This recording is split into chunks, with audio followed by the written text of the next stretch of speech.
So today we're having a topic that has been on my mind forever to make because it's, honestly speaking, a lesson that took the longest for me to understand and then even longer to properly integrate into my life, while at the same time I think it's one of the most important things to learn in our careers, in our creative careers, in our careers as entrepreneurs, but really in life. Right? So we want to get into it with joy being a strategy. Joy is actually a strategy. And I want, and particularly the type A personalities, the high performers, the high functional people, the workaholic leaning people to really listen to this. Because at one point, that was me. For the longest, that was me. And this was a lesson that was so hard to understand, let alone integrate, because of that, right? So let's get into that. Joy being a strategy. Joy is actually a strategy that is working not only in our favor, but it's actually going hand in hand with the purpose that we have. It actually goes hand in hand with the very thing we came to do, right? Why did it take so long for me to understand? Well, if I look back, I actually have 3 instances, I would say, where this thing tried to pierce into my awareness. And listen, I got it. I was like, oh my God. And then I forgot again. Next time I was like, yes, this is it. And then I forgot again. This happened over and over again, but I have 3 distinct times when it came up that I want to share with you that actually led to, hand in hand with the other inner work stuff that I was doing, to where I am today, where I can say, not only am I fully clicked in to the purpose that I came here to fulfill, but also I'm doing it in a way that is healthy, that is sustainable, that brings me joy. I feel like I'm not only doing the right thing, I'm also doing the right thing right, if that makes sense. So let's talk about it.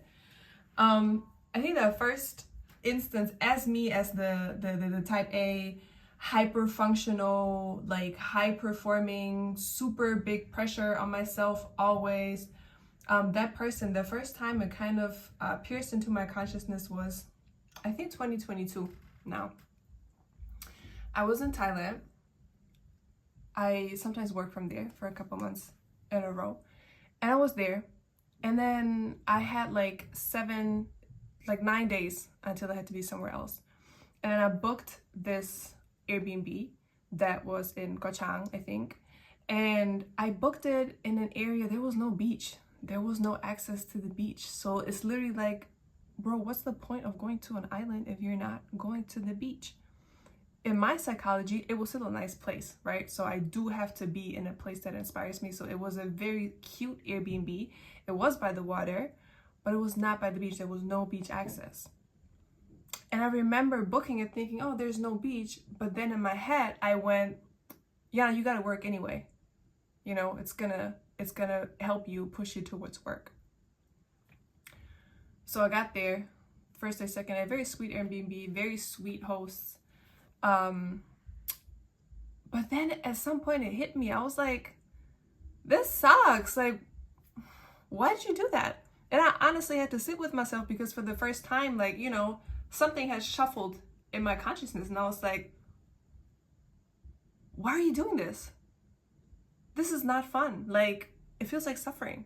Like, yeah, you're getting a little bit of work done, but also not, because you also have to counterbalance with how you're feeling now, because you're kind of cut off from everything. You're on an island, but you can't go to the water. Like, this doesn't make any sense. So that was the first time I really, really, really, looked at myself and just had these question marks of like, what are you doing? Why are you doing this? So that was the first instance that, it really came up, but I wasn't really able to talk about it yet. A couple months later, I had an energy healing session, a Reiki session. Had never done it before, have never done it since, but profound, very profound. So I come out of it, and I was still like in an in-between state, and I could really hear all my guidance system, all the ancestors, everybody on the other side. I heard them. They were cheering, and they were literally like, do you understand now? Do you understand now? And I was just like, yeah, I actually do. I get it. And the insight I had in that moment, like the way I was able to articulate it at that point then was like, oh, like I'm meant to be happy. I'm meant to have joy. Like, not just that, the things that I'm working on, which at every point, I'm very intentional with what I do. You know, I said I quit my job a long time, 4 years ago now. Ever since then, I've been very intentional with what I do, who I work with, what I put into the world. I'm very much so working on my purpose. I'm walking in my purpose, right? But then I realized this was given to me so that I could have joy. I'm not doing this because I'm doing the thing. I'm doing it because it gives me joy. So those things belong together. Our joy and our purpose belong together, right? And it was just this, it wasn't that one thing fell off and, oh, this is not important anymore and you don't have to worry about that anymore. Everything was still important, but it was the priority of things that shifted in that moment. And I was like, okay, my purpose, obviously my mission is still, that's not going to change, but those things are actually given to me so that I could be joyful, so that I could be happy. And when I'm doing that, I'm happy. And that also means the moment I'm doing it, but I'm not happy, the moment I'm doing it, I'm not joyful, and instead I'm now suffering, I'm missing the point. I'm meant to have joy. This was given to me so that I could have joy. We'll get more into how these things are connected. But that was the second time. Then what happened? I forgot about it again. I had this profound insight and then life happened again. And then I would say like a year later, I fasted for the first time. Guys, fasting?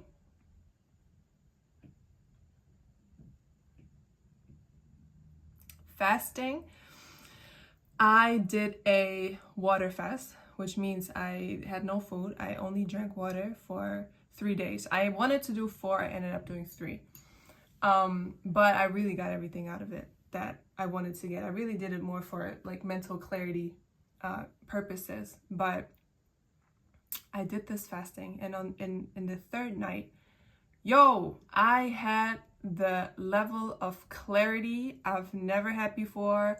Like when I say fasting just puts you in such a, you just don't have energy, you don't have time, you don't have energy to engage in anything that does not serve you, that is not life-inducing. And that for me, that meant all the stuff that I thought about, all the things that, weight me down, worry me, I just didn't have that because I didn't have the energy, right? So naturally, I was automatically thinking correctly. I was thinking better thoughts. I was thinking higher things, right?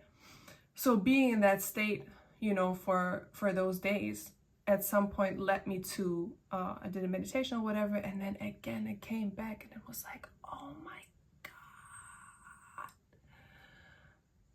I meant to be happy. I got this whole thing wrong. Because as I said, I had quit my 9 to 5. I was in consulting before, which I took so much from.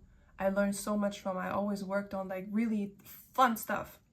I was in innovation management, which meant I was building like new businesses. I was coming up with new ideas. I was building teams. Like it was always fun things. But of course, working in, one of the big 4 consultancies, those are not the people I care for.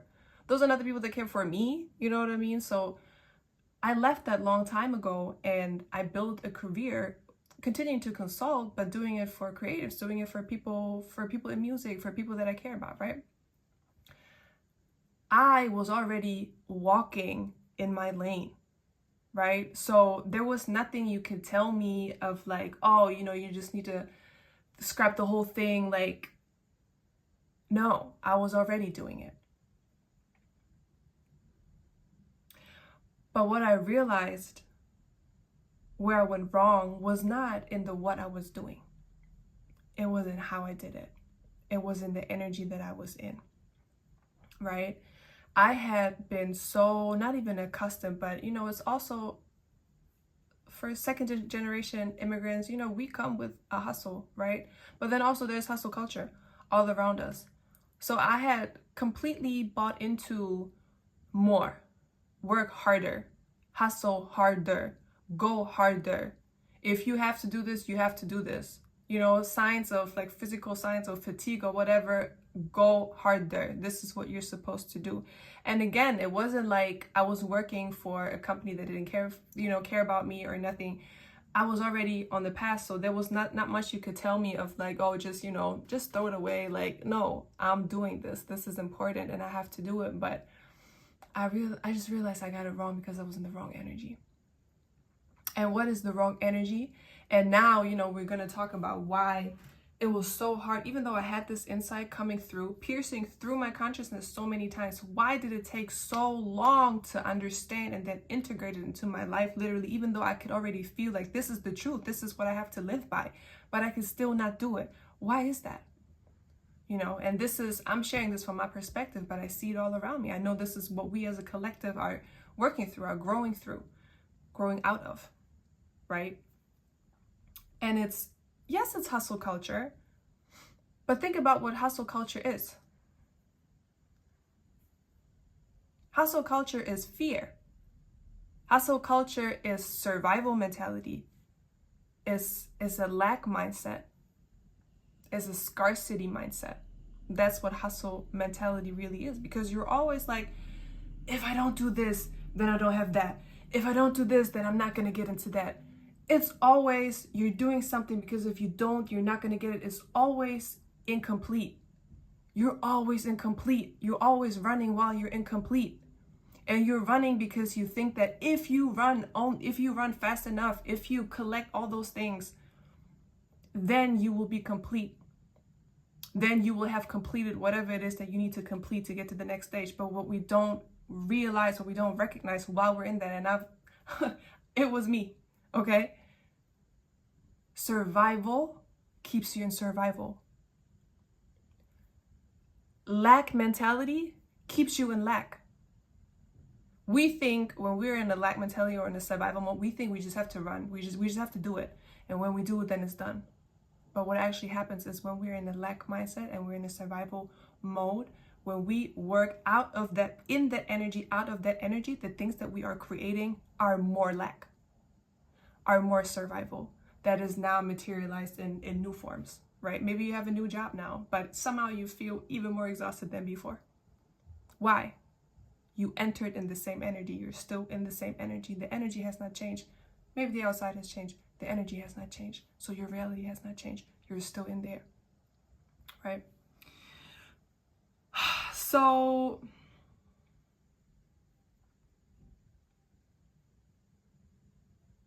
yeah, I would say that was the biggest change then. You know what I mean? So I was already doing what I wanted to do, but something just kept me in this space of something was off. I was not happy, right? And then working to do that, healing that, making that switch. And this is now what I tell everybody that comes across me that's asking me, because as a projector, I have to wait for the invitation, right? Heal your energy. You have to heal whatever this is that tells you have to go harder, you have to do more, and only then will you have arrived. That is the exact thing that you have to heal. That is the exact thing that, you have to transmute and get out of the way. When we hear the sound, when we hear its voice, we think it's complete reason. We think it's complete, we have to follow it, but it's fear. It's only fear.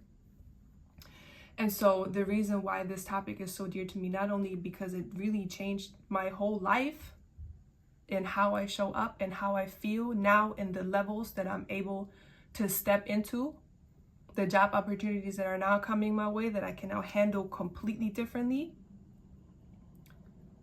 is because I'm saying joy and purpose belong together.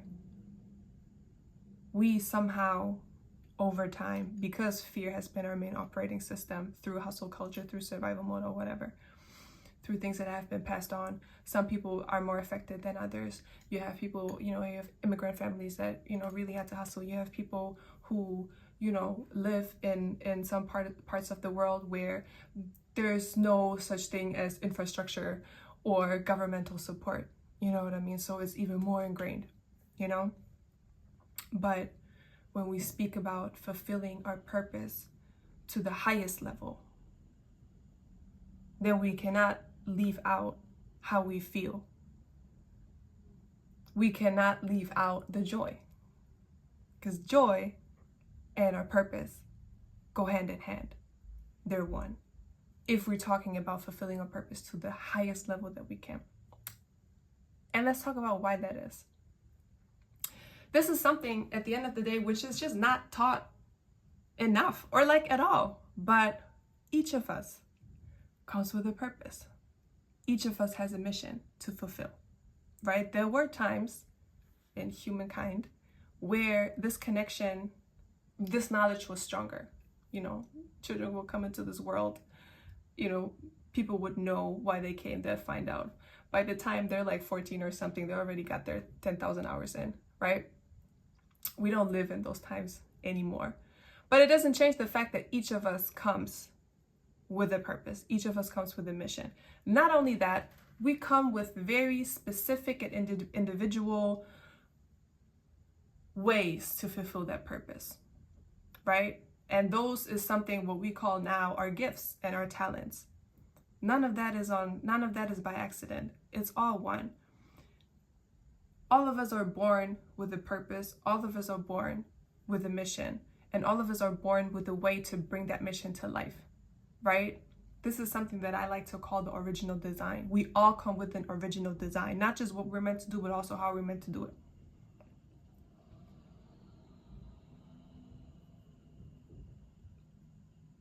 And I think the biggest switch that we have to make is to understand that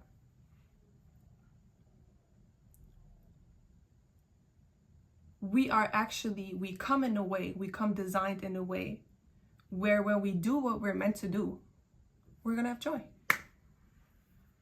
It's very simple. It's very hard to conceive through the old goggles of, oh my God, no, nothing is ever enough. Doom is around the corner. Through those goggles, you will never be able to perceive that, right? But that's why I'm saying healing that puts you in the frequency of where you can see how everything is connected again. My purpose is connected to my joy. The things that I'm supposed to do, the talents, the gifts that I have are meant to come into the world. That means when I put them into the world, they bring me joy. Also, when I talk about joy, I'm not talking about doom scrolling or, you know, partying, all great things. Not partying, come on, I'm in music, right?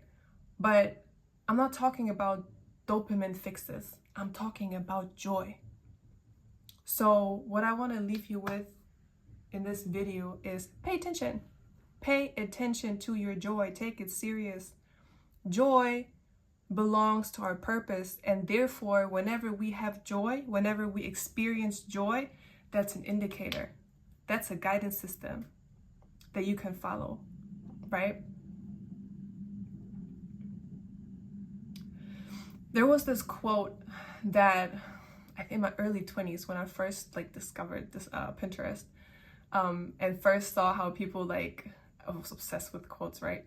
How they make these illustrations and pictures with these quotes. And there was one quote that I printed out that literally until the end of my 20s, when I moved places, was in wherever I lived, that was with me. And it said, the things you're passionate about are not random. They are your calling. I'm feeling this so deeply. And I would say this one saved me in many ways, because I always did weird stuff that I was really interested in where it didn't make immediate sense where that was going to lead me. But in the end, it was what I was supposed to do. It put me into the position where I could step into a career that, where I could just say, oh, I want to help X, Y, Z, and I could just do it because I was trained through the innovation management stuff to operate in that way, right? But coming back to you, the things you are passionate about are not random. They are your calling. So pay attention to the things that give you joy. Pay to the things that give you a sense of fulfillment, give you a sense of fun, because those are the things that you came to do. those are the things that you came to bring into the world and help the next person with. That's it for today. I will see you guys in the next video, and I hope this was helpful.